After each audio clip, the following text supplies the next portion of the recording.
মুহূর্তে রয়েছি চিত্রে বলে একটা জায়গায়, দার্জিলিং জেলায়। আপনারা অনেকেই জানেন, যারা বিশেষ করে সান্দাকফু দিকে যান, মানেভঞ্জন থেকে চিত্রে হয়ে তারপর সান্দাকফু যেতে হয়।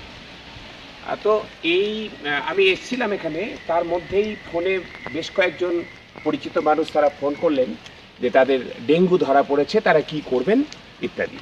এখন যত ডেঙ্গু হবার কথা তার থেকে বেশি হচ্ছে এবছর। তার অনেকগুলো কারণ আছে, কিন্তু ডেঙ্গু হলে কি করবেন আর হয়েছে কিনা জানবেন কি করে?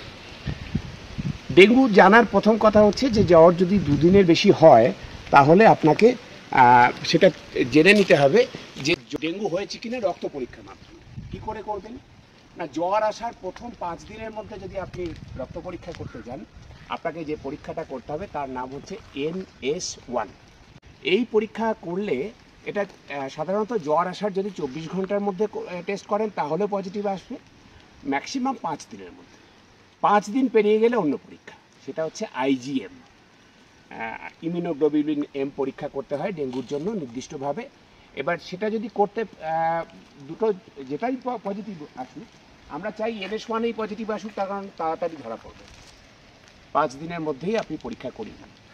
পরীক্ষা করিয়ে নেবার পরে আপনি যদি দেখেন যে আপনার জ্বর রয়েছে আর অল্প একটু মাথা ব্যথা হতে পারে, চোখের পিছনে ব্যথা হতে পারে, গাঁঠে ব্যথা হতে পারে, বা ধরুন হচ্ছে হাতে পায়ে ব্যথা হলো, মাথা ব্যথা হলো, একটু বমি বমি ভাব আসছে কিন্তু বমি হয়নি এখনো অবধি, এইরকম কিছু হলো, তাহলে সেটা বাড়িতেই চিকিৎসা হবে।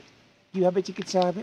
আপনি স্বাভাবিকভাবে বাড়িতে যা জল খান দৈনিক, ধরুন 2 লিটার জল খান, ডেঙ্গু হলে আপনাকে তার থেকে অন্তত 1 লিটার বেশি জল খেতে হবে।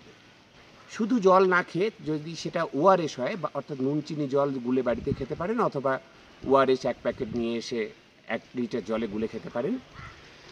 চায়ের লিকার চা, ডাল মানে ঝোল ঝোল বা যে কোনো ঝোল, মাছের ঝোল বা অন্য কোনো সবজির ঝোল, ফলের রস খাওয়া যেতে পারে, ডাবের জল খাওয়া যেতে পারে, ঘোল খাওয়া যেতে পারে। এই ধরনের যে তরলগুলো সেগুলো আপনাকে সাহায্য করবে ডেঙ্গু থেকে সুস্থ করতে। জ্বর এলে শুধুমাত্র প্যারাসিটামল বাদ দিয়ে অন্য যে ওষুধগুলো আছে, অ্যাসপিরিন জাতীয় যে ওষুধগুলো, নিমেসুলাইড, আইবুপ্রোফেন, এই ধরনের ওষুধ কিন্তু খাওয়া যাবে না, হিতে বিপরীত হবে।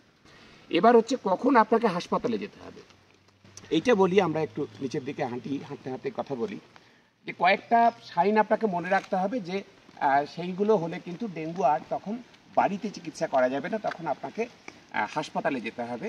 তার মধ্যে প্রথম যেটা, সেটা হচ্ছে এমন জ্বর হয়েছে, এমন দুর্বল হয়ে যাচ্ছেন যে আপনি উঠতে পারছেন না বিছানা থেকে, সেরকম যদি পরিস্থিতি হয়।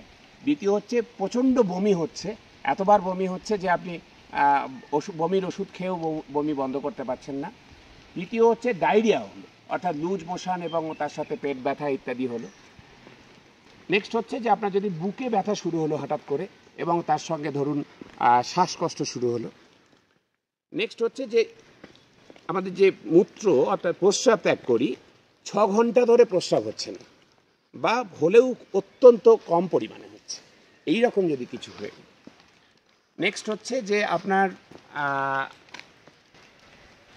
গায়ে কোথাও লালচে ছোপ পড়েছে বা কালছিটে মতো পড়েছে, অথবা কোনো ব্লিডিং হচ্ছে শরীরের যে কোনো ছিদ্রপথ থেকে, নাক দিয়ে, মাড়ি দিয়ে, যে আমাদের মলদ্বার আছে সেদিক দিয়ে, বা যোনিদ্বার দিয়ে, বা প্রস্রাবের যে দ্বার আছে সেদিক দিয়ে, কোথাও থেকে কোনোভাবে যদি হচ্ছে ব্লিডিং হয়, অথবা গায়ে র্যাশ বেরিয়েছে লাল লাল, অথবা কালছিটের মতো দাগ পড়েছে, চামড়ার নিচে ছোপ পড়েছে লালচে, তাহলে কিন্তু আপনাকে বুঝতে হবে যে আর দেরি করা যাবে না, হাসপাতালে যেতে হবে। ফলে এই কটা ওয়ার্নিং সাইন আপনাদের মনে রাখতে হবে, যে এগুলো হলে রোগীকে দ্রুত হাসপাতালে নিয়ে যেতে হবে। সেক্ষেত্রে ORS দিয়ে হবে না, সেক্ষেত্রে স্যালাইন দিতে হবে, এবং নির্দিষ্ট পরিমাপে। এটাই আসল চিকিৎসা, যে ডেঙ্গুর চিকিৎসা কিন্তু এটাই। কারণ ডেঙ্গু ভাইরাস যেটা করে, আমাদের কোষগুলো থেকে জল বের করে দেয়, এবং জল বের করে দেয় ঠিকই, আবার কি 48 থেকে 72 ঘন্টা পরে আবার জলটা ফিরে যায় কোষে। ফলে যখন জল বের করে দিল, কতটা বের করলো সেই মতো করে স্যালাইন দিতে হবে। আবার স্যালাইনটা সময় মতো কমাতে হবে, না হলে আবার ওভারলোড হয়ে যাবে, কারণ যে জলটা বেরিয়েছিল সেটাও ফিরছে, আমি বাইরে থেকে স্যালাইনও দিচ্ছি, তাহলে সব মিলিয়ে ওভারলোড হয়ে গিয়ে হার্টের উপরে চাপ পড়বে, সেটাও কিন্তু ডেঙ্গুতে মৃত্যুর আরেকটা বড় কারণ।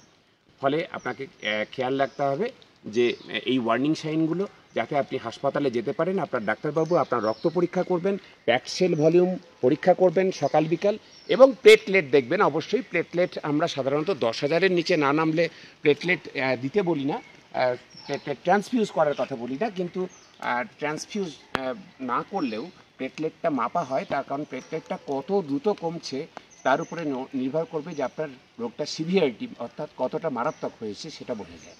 সেই জন্য রোগীকে যখন ছুটি দিই আমরা, তখন দেখে নিই যে অন্তত 50,000-এর বেশি প্লেটলেট কাউন্ট আছে কিনা, সেইটা হচ্ছে যে আমাদের মাথায় রাখতে হয়।